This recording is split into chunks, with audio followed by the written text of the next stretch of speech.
საქართველოს სოფლის მეურნეობის მინისტრმა ოთარ ძანელიამ მინისტრის ახალი მოადგილეები წარადგინა ცოტა ხნის წინ. დღეიდან სოფლის მეურნეობის პირველი მოადგილე ნოდარ კერესელიძე იქნება, რომელიც მიმდინარე წლის სექტემბრიდან მინისტრის მოადგილის პოსტს იკავებდა. მინისტრის მოადგილე დაინიშნა ლევან დავითაშვილის, რომელიც 2012 წლის დეკემბრიდან ღვინის ეროვნული სააგენტოს თავმჯდომარის თანამდებობას იკავებდა.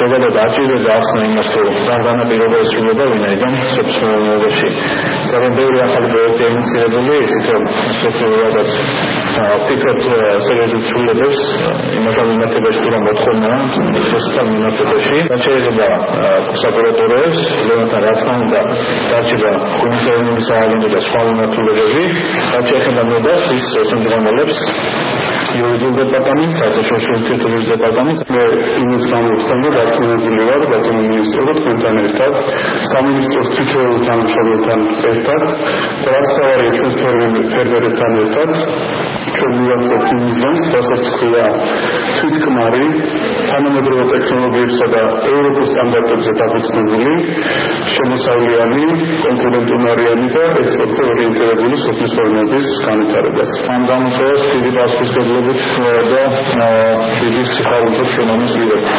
რაც შეეხება ღვინის სააგენტოს ხელმძღვანელობას, ჩვენ ბატონო მინისტრს განაცხადა, რომ ღვინის სააგენტო გააგრძელებს თავის კურსს იმ განვითარებას და იმ შედეგებს, რომელსაც ჩვენ ხედავთ. მადლობა გადაგიხადოთ ბატონო მინისტრებში, რომ ისეთი ინტეგრა დაიმსახურა.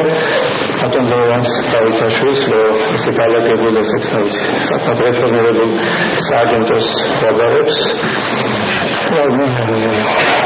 ალბათ სულები გვაქვს და აღმოჩნდა და ყველაფერი გვაქვს შევასრულოთ დაწყებითი რეკომენდაციები გავიყავ სასწავლო თეორიულია რაც თავის